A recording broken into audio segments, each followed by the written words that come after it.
Hi, I'm so glad you've come to be with me today. I have some things to show you. This is my mat. When things are on the mat, they stay there and cannot be removed until I say. This is my bag. It has a border and it has tassels. It also has a zipper. I can zip and unzip my bag. Would you like to try? Zip and unzip.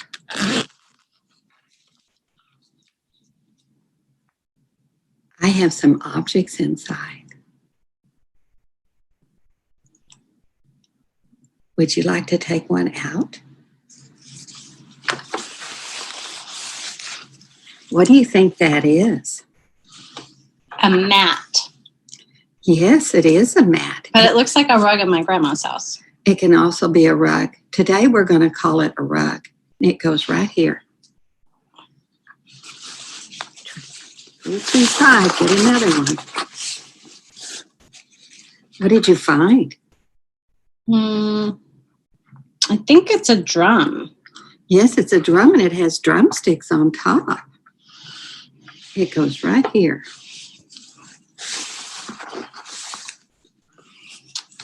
Oh. Is that a spider? That's called a crab. It lives in the ocean. Crab. I haven't seen one of those.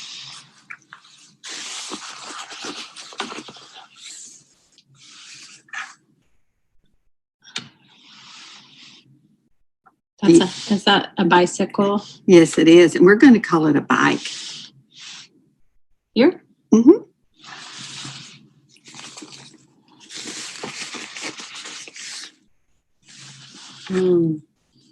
That's a stone. Yeah, it's so smooth. Maybe it's a rock. Well, a rock is bumpy and rough, but when it's smooth, it's a stone. Like it was in the river. My brother found one like this before. Yeah, it's very, very old.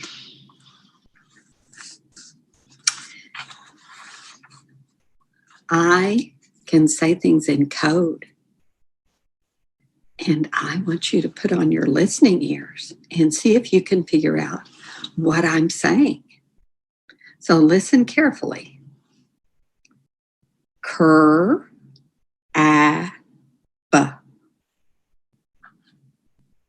Crab. Crab. Yes, that's the crab right there. Crab. Can you pick it up and put it in the bag? Mm-hmm. Good job. Listen again. Drum. Wow, you are cracking the code.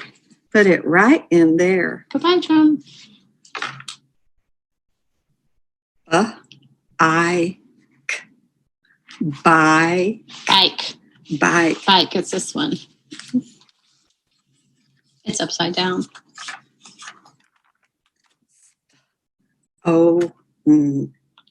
Stone.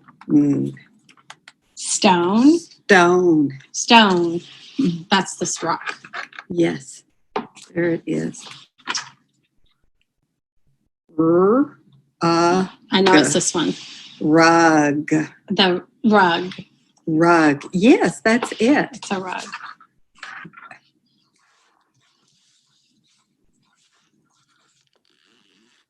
Good job. You zipped it up. Mm-hmm.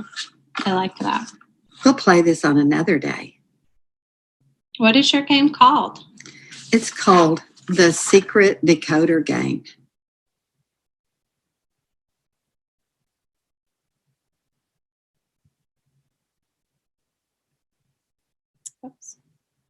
That we always are dealing with sounds with children. letter names, they know by the time they get to us. That's not their problem. Their problem isn't knowing the letter name or mapping the sound onto the shape for them. So we're always dealing with sounds. Jan, when I'm working with a child and that child can't pull up the sound, we put down M and they're like, I don't know.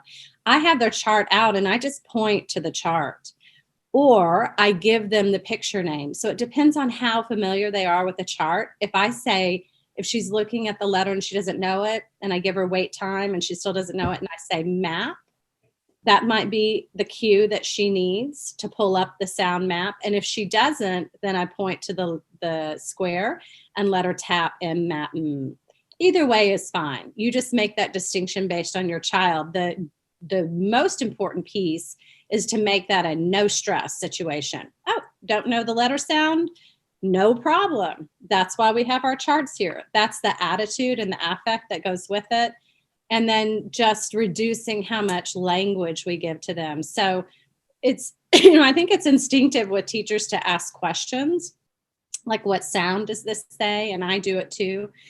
And depending on my child, less language is better. So if we're doing something that we've done before, like changing out M, the S with the M, and now we're going to put the M in and read mit instead of sit, and the child is familiar with the process, and the sticking point is they don't know the sound, I won't say anything. She doesn't need the prompt. She knows what she's supposed to be doing, pulling up the sound, and she just can't do it.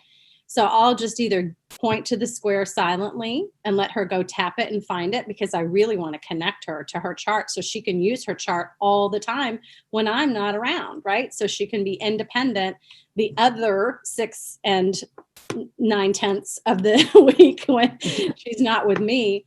And that is the really helpful piece about the chart, is that the child can always go back to the chart and get the sound on their own, independent of an adult. I think you just have a natural tendency to say what letter makes that sound, as opposed to, so now anyway, I do have another question. So when you get kids who are at that, like not the full alphabetic stage yet. Mm-hmm. And so we've got, okay, and she can't blend it. And even though you're going, you're blending it and really like elongating mat, and she still isn't hearing it. What else can I be doing? Elaine, do you want to answer that? You just have to keep doing that until they build those brain pathways to be able to do it. Okay. So there's no other bridge between doing segment and phonation, which is at, is harder than mat. Yeah. Right. You can get the child. Sorry, there's not another bridge other than what Elaine is saying. They just need repetition with it, but they can put it on their arm too and go ma, and get them to vocalize the ma, so that they're doing the ma part, mat. So get them involved in making the sounds and doing it with you chorally. That's what I've done. And it's been very, very helpful, because the children not only need to watch you do it, but they need to do it themselves and get their mouths working with ma, and then the sound. Would that be an indication that they might have, if they can't, if they can't do that task, that it could be an indicator that, perhaps there's something concerning? 6 years old? Yeah. So it depends on how much. So that question is really a tricky question, because that depends a lot on how much they've done from birth to 5. What is their phonological their umbrella skills of ear training around language been like before they've come to you? Have they been in preschool where they've been learning letter sounds and they still don't know them? Right? No, she hasn't, but she knows all of her letters and letter sounds. Mm-hmm. She just can't blend it, nor can she segment. So the piece about that is that children fall all on the spectrum, right?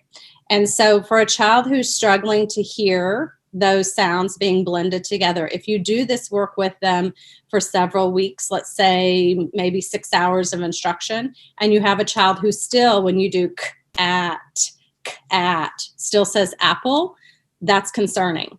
So I always recommend to people that they give this direct, explicit instruction for a period of time, and then make an assessment, an informal assessment about what they see with that child. Okay. Given direct, explicit instruction that we know is supposed to move the child toward being able to hear those sounds and blend them, and then they still can't do it, then we start to have a question mark. So I would say if you've done that and you're still having a question mark about it, that's a time to continue to give the instruction and perhaps have a conversation that there might be more going on here. The reality is, what we're doing is that what you do to remediate the child. So whether you find out that the child has an issue or doesn't have an issue doesn't make any difference to the child long term, because you're still going to provide the exact same instructional strategies. Okay. It's just going to take longer with more repetitions, but you're starting young, so there's more opportunities. And then Karen said, what do you do when the child continuously drops the first sound when blending the phonemes back to back? So Karen, when you have a child who's doing like pot, and they do pot, and then they've forgotten what the p is, that's typically a working memory issue. So I put an article in the document that has all the webinar links and Zoom links and articles. I put an article in there about why working memory helps as an aid for reading, something along those lines. It's like 2 or 3 pages. When you read that article, you'll understand a little bit more about working memory. But how you help a child when they're forgetting the first sound is to just do the first 2 sounds together. So for the mat example we were doing, when they do ma,